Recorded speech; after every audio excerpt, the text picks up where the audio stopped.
So what's up sa inyo guys? Welcome back to my channel. And ayun na nga, this is Mototech Vlogs PH. And this is the Yamaha MT-15.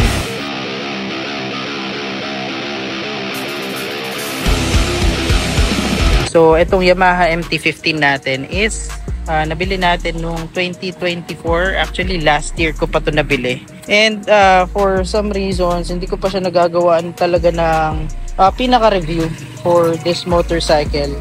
Yun na nga kasi syempre nakafocus tayo ngayon sa TikTok shop. Okay, so yung TikTok shop natin ngayon active na active.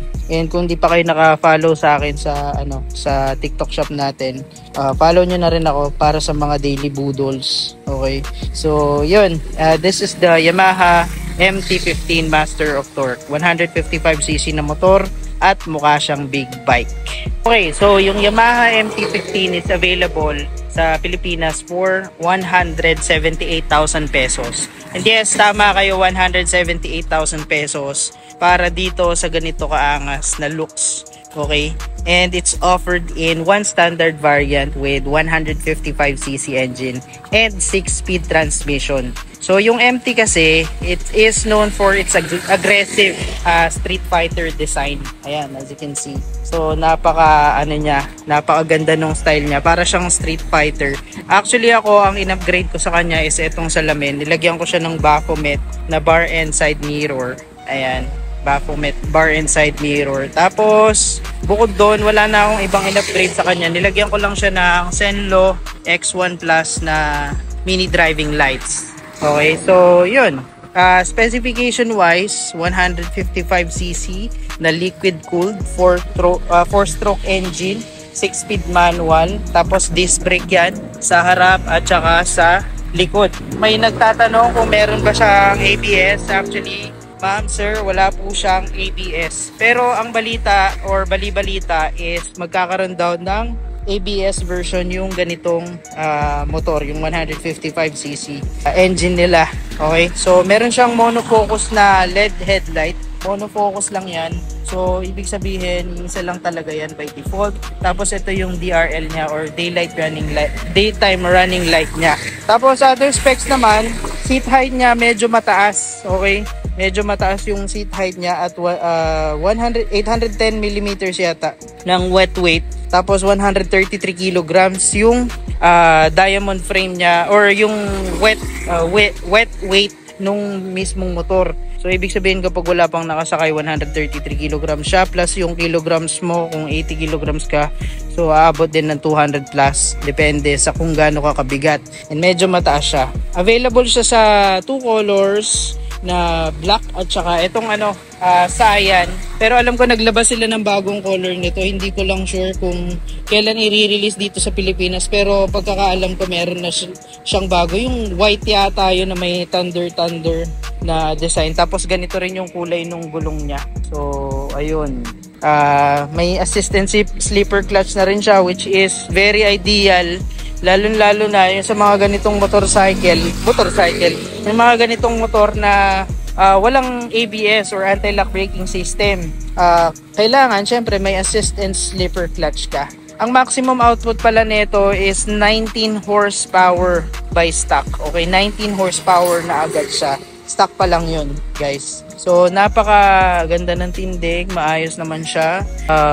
Few months of usage, nabili ko siya ng August 2024, magwa 1 year na sa akin tong motor na to.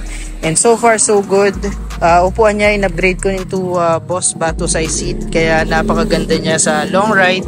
Nadala ko na siya sa pinakamahabang biyahe nito, I think Tagaytay. Hindi ko lang sure, parang nadala ko na rin siya sa hindi pa pala to, yung sniper ko pala yung nadala ko doon. Sa Tagaytay ko pa lang pala siya nadala, yung pinakamalayo niya. Pero yung ikot naman ng Cabiang to Tagaytay, yun yung pinakamalayo niya. Pero so far okay naman yung naging performance niya. Wala pa akong issue bukod sa nginat-ngat to nung yung oxygen sensor niya, nginat-ngat to nung aso namin. So nag-check engine siya, and then after ko i-reconnect to, nawala naman yung check engine niya. Hindi na ako nagpa-delete ng kahit dun sa kasa. Tapos monthly maintenance, change oil, tapos change filter every 2 months. of change oil. So every after 2 months nagche-change ako ng ang tag to, oil filter. Yon. So yon. So far wala naman akong naging issue. Linis lang ng brake pads. Nakaisang palit na ako ng brake pad sa likod. Yung original din yung pinalit ko para maganda yung kain. Kasi guys, kapag bumili pala kayo ng mga Bendix or yung ibang klase ng brake pad, bukod sa ito yung masisira, ito lalalim yan, mas lalalim siya. Kasi iba ito kasi yan yung brake pad na yan is gawa talaga para magdikit siya dito sa bakal na to. So mas maganda kung bibili kayo ng brake pad sa Yamaha mismo. And make sure na original yung mabibili nyo. Meron pa pala akong isang in-upgrade dito. Ito nga pala yung race power na shocks na fully adjustable. Compression at saka yung compression rebound yon. Compression at saka rebound. Tapos meron na rin siyang adjustable na monoshocks. Okay, so meron siyang nakalagay dito na hose para sa tank niya. Para sa tank. And nilagyan ko na rin pala siya nito. Ito nga pala yung pinaka slider niya, frame slider niya. So far, wala naman ako naging issue dito. Ang sabi nila, huwag ko daw lagyan ng frame slider dito kasi just in case lang na masemplang, may possibility to na mabasag yung mismong makina. Which is I agree dahil dun siya nakakabit sa makina mismo. Which is I find it odd.